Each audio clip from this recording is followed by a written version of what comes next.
اعوذ باللہ من الشیطان الرجیم بسم اللہ الرحمن الرحیم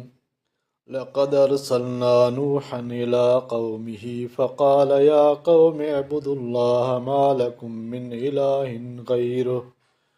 انی اخاف علیکم عذاب یوم عظیم۔ بے شک بھیجا ہم نے نوح کو اس کی قوم کی طرف، پس اس نے کہا اے میری قوم، بندگی کرو اللہ کی، کوئی نہیں تمہارا معبود اس کے سوا، میں خوف کرتا ہوں تم پر ایک بڑے دن کے عذاب سے۔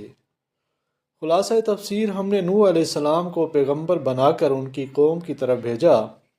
سو انہوں نے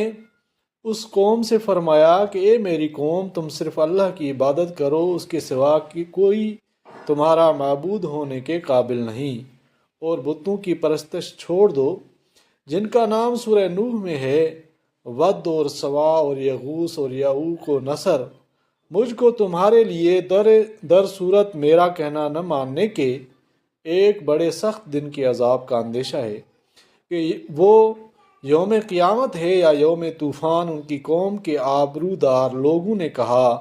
کہ ہم تم کو صریح غلطی میں مبتلا دیکھتے ہیں کہ توحید کی تعلیم کر رہے ہو اور عذاب کا ڈراوا دکھلا رہے ہو۔ انہوں نے جواب میں فرمایا اے میری قوم، مجھ میں تو ذرا بھی غلطی نہیں، لیکن چونکہ میں پروردگار عالم کا بھیجا ہوا رسول ہوں، انہوں نے مجھ کو توحید پہنچانے کا حکم کیا ہے، اس لیے اپنا منصبی کام کرتا ہوں کہ تم کو اپنے پروردگار کے پیغام اور احکام پہنچاتا ہوں، اور اس پہنچانے میں میری کوئی دنیاوی غرض نہیں بلکہ محض تمہاری خیر خواہی کرتا ہوں، کیونکہ توحید میں تمہارا ہی نفع ہے۔ اور عذاب یوم عظیم سے جو تم کو تعجب ہوتا ہے تو تمہاری غلطی ہے، کیونکہ میں خدا کی طرف سے ان امور کی خبر رکھتا ہوں جن کی تم کو خبر نہیں۔ تو اللہ تعالیٰ نے مجھ کو بتلا دیا ہے کہ ایمان نہ لانے سے عذاب یوم عظیم واقع ہوگا، اور تم کو جو میرے رسول ہونے پر بوجہ میرے بشر ہونے کے انکار ہے، جیسا سورہ مومنون میں تصریح ہے، ما ھذا الا بشر مثلکم، کیا تم اس بات سے تعجب کرتے ہو کہ تمہارے پروردگار کی طرف سے تمہارے پاس ایک ایسے شخص کی معرفت جو تمہاری ہی جنس کا بشر ہے، کوئی نصیحت کی بات آ گئی؟ وہ نصیحت کی بات یہی ہے جو مذکور ہوئی، یا قوم اعبدوا اللہ، تاکہ وہ شخص تم کو بحکم خداوندی عذاب سے ڈرائے، تاکہ تم اس کے ڈرانے سے ڈر جاؤ، اور تاکہ ڈرنے کی وجہ سے مخالفت چھوڑ دو جس سے تم پر رحم کیا جائے۔ سو باوجود اس تمام تر فہمائش کے وہ لوگ ان کی تکذیب ہی کرتے رہے، تو ہم نے نوح علیہ السلام کو اور جو لوگ ان کے ساتھ کشتی میں تھے طوفان کے عذاب سے بچا لیا، اور جن لوگوں نے ہماری آیتوں کو جھٹلایا تھا ان کو ہم نے طوفان میں غرق کر دیا۔ بے شک وہ لوگ اندھے ہو رہے تھے، حق و باطل، نفع نقصان کچھ نہ سوچتا تھا۔ معارف و مسائل، سورہ اعراف کے شروع سے یہاں تک اصول اسلام، توحید، رسالت، آخرت کا مختلف عنوانات اور دلائل سے اثبات، اور لوگوں کو اتباع کی ترغیب اور اس کی مخالفت پر وعید اور ترہیب، اور اس کے ضمن میں شیطان کے گمراہ کن مکر و فریب وغیرہ کا بیان تھا۔ اب 8ویں رکوع سے تقریباً آخر سورت تک چند انبیاء علیہم السلام اور ان کی امتوں کا ذکر ہے، جس میں تمام انبیاء علیہم السلام کا متفقہ طور پر اصول مذکورہ توحید، رسالت، آخرت کی طرف اپنی اپنی امتوں کو دعوت دینا، اور ماننے والوں کے اجر و ثواب اور نہ ماننے والوں پر طرح طرح کے عذاب اور ان کے انجام بد کا مفصل بیان تقریباً 14 رکوع میں آیا ہے، جس کے ضمن میں سینکڑوں اصولی اور فروعی مسائل بھی آ گئے ہیں، اور موجودہ اقوام کو پچھلی قوموں کے انجام سے عبرت حاصل کرنے کا موقع فراہم کیا گیا۔ رسول اللہ صلی اللہ علیہ وسلم کے لیے تسلی کا سامان ہو گیا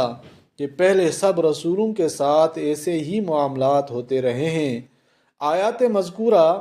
سورہ اعراف کا 8واں رکوع پورا ہے، اس میں حضرت نوح علیہ السلام اور ان کی امت کے حالات و مقالات کا بیان ہے۔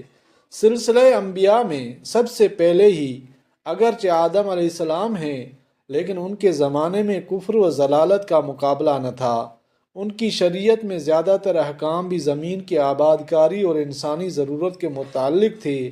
کفر اور کافر کہیں موجود نہ تھے۔ کفر و شرک کا مقابلہ نوح علیہ السلام سے شروع ہوا، اور رسالت و شریعت کی حیثیت سے دنیا میں وہ سب سے پہلے رسول ہیں۔ اس کے علاوہ طوفان میں پوری دنیا غرق ہو جانے کے بعد جو لوگ باقی رہے وہ نوح علیہ السلام اور ان کے رفقائے سفینہ تھے۔ انہیں سے نئی دنیا آباد ہوئی، اس لیے ان کو آدم اصغر کہا جاتا ہے۔ یہی وجہ ہے کہ قصص انبیاء کا آغاز بھی انہی سے کیا گیا ہے، جس میں 950 برس کی طویل عمر میں ان کی پیغمبرانہ جدوجہد اور اس پر اکثر امت کی کج روی اور اس کے نتیجے میں بجز تھوڑے سے مومنین کے باقی سب کا غرق ہونا بیان ہوا ہے۔ تفصیل اس کی یہ ہے کہ پہلی آیت میں ارشاد ہے لَقَدْ أَرْسَلْنَا نُوحًا إِلَىٰ قَوْمِهِ۔ نوح علیہ السلام آدم علیہ السلام کی 8ویں پشت میں ہیں۔ مستدرک حاکم میں بروایت ابن عباس رضی اللہ تعالیٰ عنہ منقول ہے کہ آدم علیہ السلام اور نوح علیہ السلام کے درمیان 10 قرن گزرے ہیں، اور یہی مضمون طبرانی نے بروایت ابو ذر رضی اللہ تعالیٰ عنہ حضور اکرم صلی اللہ علیہ وآلہ وسلم سے نقل کیا ہے۔ تفسیر مظہری: قرن عام طور پر 100 سال کو کہا جاتا ہے،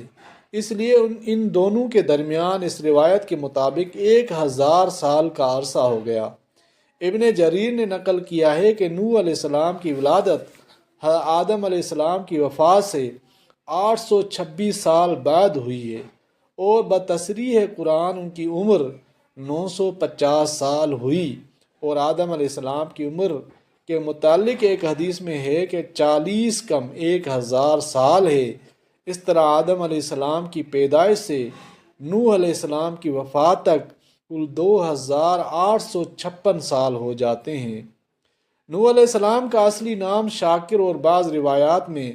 سکن اور بعض میں عبد الغفار آیا ہے۔ اس میں اختلاف ہے کہ ان کا زمانہ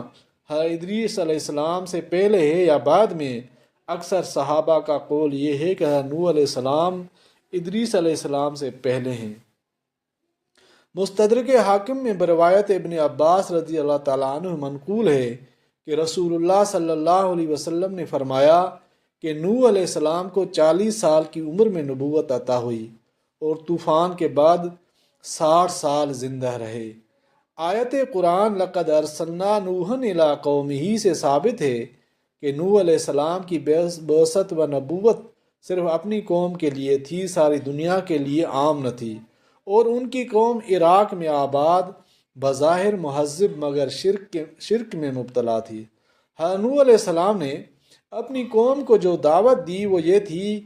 یا قوم اعبدوا اللہ ما لکم من الہ غیرہ انی اخاف علیکم عذاب یوم عظیم، یعنی اے میری قوم تم اللہ تعالیٰ کی عبادت کرو، اس کے سوا تمہارا کوئی معبود نہیں، مجھے تم پر ایک بڑے دن کے عذاب کا خطرہ ہے۔ اس کے پہلے جملے میں اللہ تعالیٰ کی عبادت کی طرف دعوت ہے جو اصل اصول ہے، دوسرے جملے میں شرک و کفر سے پرہیز کرنے کی تلقین ہے جو اس قوم میں وبا کی طرح پھیل گیا تھا، تیسرے جملے میں اس عذاب عظیم کے خطرے سے مراد آخرت کا عذاب بھی ہو سکتا ہے، اور دنیا میں طوفان کا عذاب بھی۔ اللہ تعالیٰ شرک سے توبہ کرنے کی توفیق عطا فرمائے، آمین یا رب العالمین۔